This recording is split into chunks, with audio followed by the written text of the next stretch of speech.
श्रीमद भगवद्गीतेच्या 7व्या अध्यायावर आज आपण जरा सविस्तर बोलणार आहोत. याला ज्ञानविज्ञान योग असंही म्हणतात. आपल्याला जी माहिती मिळाली आहे त्यानुसार यात श्रीकृष्ण अर्जुनाला स्वतःच्या आणि या संपूर्ण सृष्टीच्या स्वरूपाबद्दल काहीतरी खूप मूलभूत सांगत आहेत. हो, आणि हे आजही तितकंच महत्त्वाचं आहे. अगदी.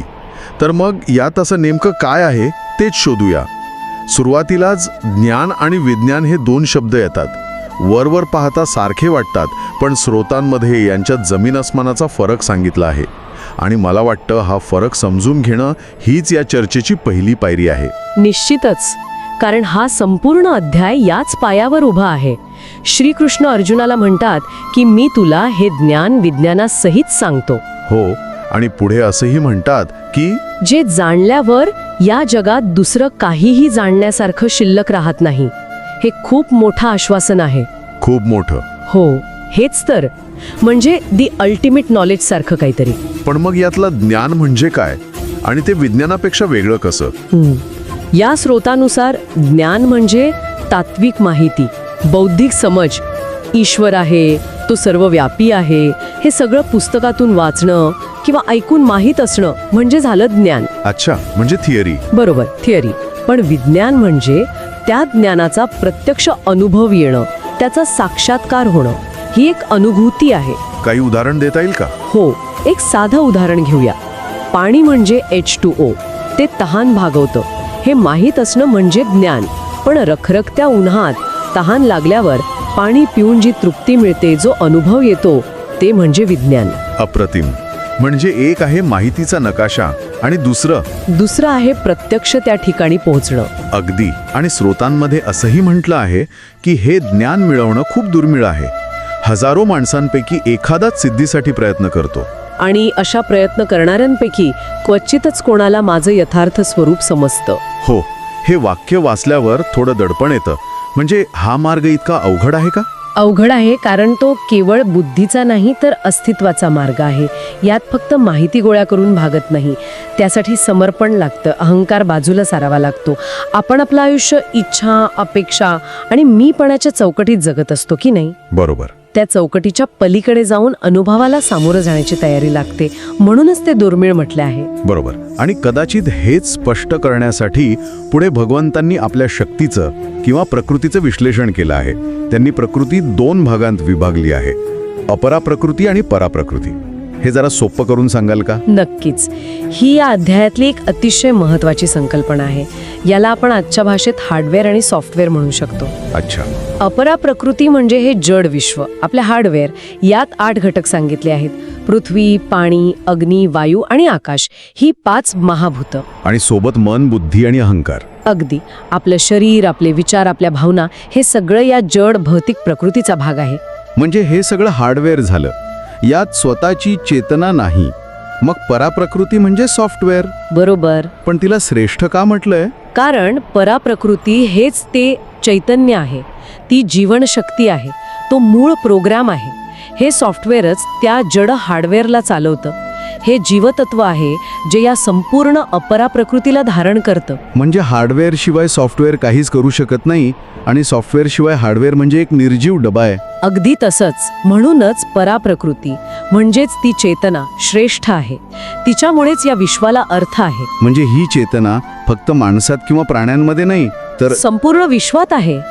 एका बीजाला अंकुर फुटतो, नदी वाहते, या सगळ्यामागे तीच पराप्रकृती आहे, असा विचार करायला हवा का? अगदी तसंच.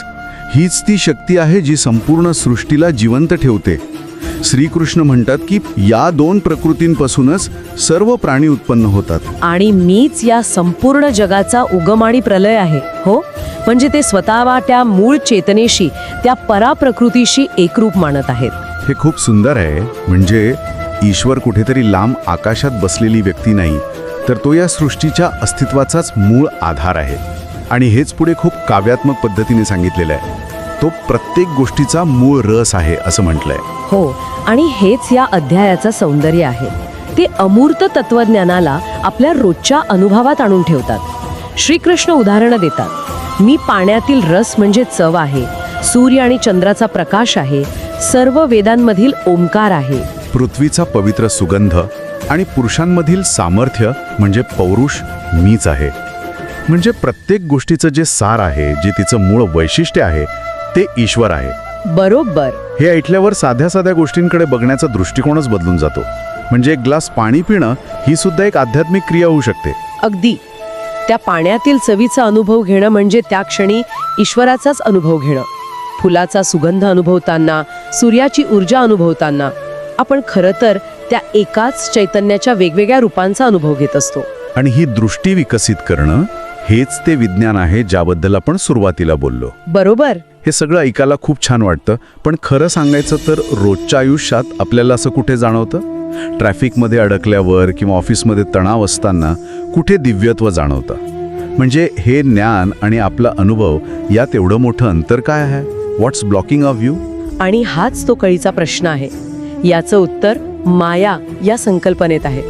श्रीकृष्ण म्हणतात की हे संपूर्ण जग सत्व, रज आणि तम या 3 गुणांनी बनलेल्या माझ्या दैवी मायेने मोहित झालेला आहे. अच्छा. त्यामुळेच ते या गुणांच्या पलीकडे असलेल्या मला अविनाशी तत्वाला ओळखू शकत नाही. म्हणजे हे 3 गुण एका पडद्यासारखे आहेत. हे गुण नक्की आहेत तरी काय? सोप्या भाषेत सांगायचं तर या 3 प्रवृत्ती किंवा ऊर्जा आहेत ज्या आपल्या मनाला आणि कर्माला सतत प्रभावित करत असतात. सत्व म्हणजे प्रकाश, ज्ञान, शांती. रज म्हणजे क्रियाशीलता, महत्वाकांक्षा, चंचलता. आणि तम म्हणजे जडत्व, आळस, अज्ञान. आणि आपण सगळे या 3 गुणांच्या मिश्रणाने बनलेलो आहोत. हो. आणि आपण या गुणांच्या खेळात इतके अडकतो की या खेळाच्या मागे जो सूत्रधार आहे त्यालाच विसरून जातो. जणू काही आपण रंगीत चष्मे घातले आहेत आणि आपल्याला बाहेरचं जग त्या चष्म्याच्या रंगातच दिसतं. मग या मायेच्या, या पडद्याच्या पलीकडे पाहण्याचा काही मार्ग आहे का? की आपण सगळे या त्रिगुणी खेळाचे केवळ बाहुले बनून राहणार? नाही, मार्ग आहे. आणि तो खूप स्पष्टपणे सांगितला आहे.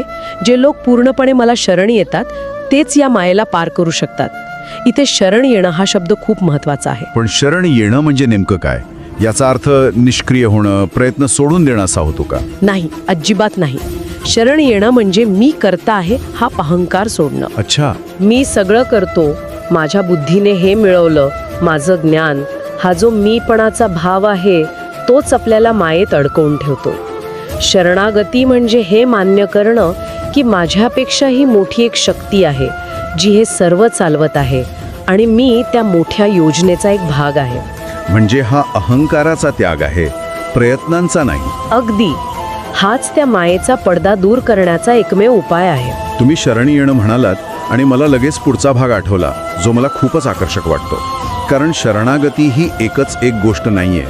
प्रत्येकाची शरण येण्याची प्रेरणा वेगळी असू शकते. आणि स्रोतांमध्ये भक्तांचे 4 प्रकार सांगितले आहेत. हे वर्गीकरण म्हणजे जणू मानवी प्रेरणांचं एक कालातीत मॉडेल आहे. अगदी तसंच आहे. आणि यात कोणालाही कमी लेखलेलं नाहीये, हे विशेष. पहिला प्रकार आहे आर्त, म्हणजे जो संकटात आहे, दुखी आहे आणि मदतीसाठी देवाला हाक मारतोय. म्हणजे जेव्हा सगळे आधार सुटतात तेव्हा त्याला एका मोठ्या शक्तीची आठवण येते. हो. याला आपण फॉक्सहोल प्रेयर म्हणू शकतो. त्याची भक्ती गरजेतून, दुःखातून निर्माण झाली आहे. आणि यात काहीच गैर नाही. ही एक खूप स्वाभाविक मानवी भावना आहे. बरोबर. दुसरा प्रकार आहे अर्थार्थी, म्हणजे ज्याला काहीतरी हवं आहे. संपत्ती, यश, चांगली नोकरी, नाती. बरोबर. तो आपल्या इच्छा पूर्ण करण्यासाठी देवाची भक्ती करतो. आज जगात बहुसंख्य लोक याच प्रेरणेने जगत असतात. आणि तिसरा प्रकार आहे जिज्ञासू. याला भौतिक गोष्टींमध्ये फारसा रस नाही, पण त्याच्या मनात प्रश्न आहेत. मी कोण आहे? हे जग का आहे? यामागे काही सत्य आहे का? या प्रश्नांची उत्तरं शोधण्यासाठी तो सत्याच्या, ईश्वराच्या मार्गावर येतो. म्हणजे तो एक साधक आहे. हो. शोधक आहे. हो. त्याची प्रेरणा ज्ञान मिळवण्याची आहे. आणि मग येतो चौथा, सर्वश्रेष्ठ भक्त, ज्ञानी. हा कोण आहे आणि तो इतरांपेक्षा वेगळा कसा? ज्ञानी तो आहे ज्याचा शोध पूर्ण झाला आहे.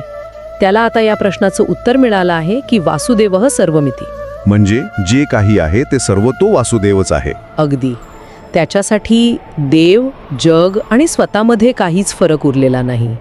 तो पाण्यातील चव, सूर्याचा प्रकाश आणि स्वतःमधील चैतन्य यात एकाच तत्वाला पाहतो. त्याची भक्ती ही कोणत्या तरी गरजेतून किंवा प्रश्नातून नाही, तर एकरूपतेच्या आनंदातून आलेली आहे. आणि म्हणूनच श्रीकृष्ण म्हणतात की हे 4ही भक्त मला प्रिय आहेत, पण ज्ञानी तर माझा आत्माच आहे, कारण तो निष्काम आहे. बरोबर. त्याची भक्ती कोणत्याही अपेक्षेवर आधारलेली नाही. अर्थाला संकट निवारणाची अपेक्षा आहे, अर्थार्थीला संपत्तीची. आणि जिज्ञासूला ज्ञानाची. या सगळ्यांच्या भक्तीत मला काहीतरी मिळावं हा भाव आहे. पण ज्ञानी कशाचीही अपेक्षा करत नाही.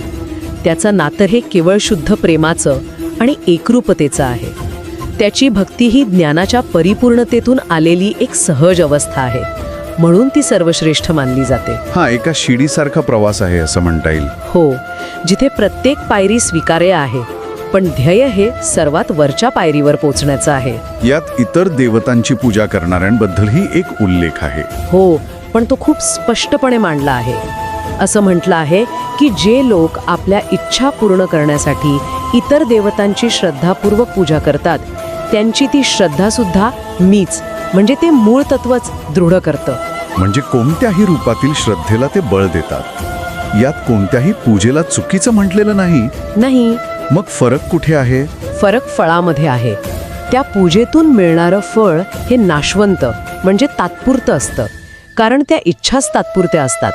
या उलट जे माझ्या म्हणजेच त्या अविनाशी मूळ स्वरूपाची भक्ती करतात ते मलाच प्राप्त होतात, म्हणजे त्यांना शाश्वत स्थिती मिळते. म्हणजे हा निवडीचा प्रश्न आहे, तात्पुरतं फळ हवंय की शाश्वत सत्य? अगदी. तर मग या संपूर्ण चर्चेचा आणि या अध्यायाचा मुख्य संदेश काय आहे असं आपण म्हणू शकतो? दिसणारं जग म्हणजे अपरा प्रकृती हे त्या सत्याचं केवळ बाह्य रूप आहे, केवळ एक हार्डवेअर आहे. त्यामागे असलेली चेतना पराप्रकृती हे खरंच सॉफ्टवेअर आहे.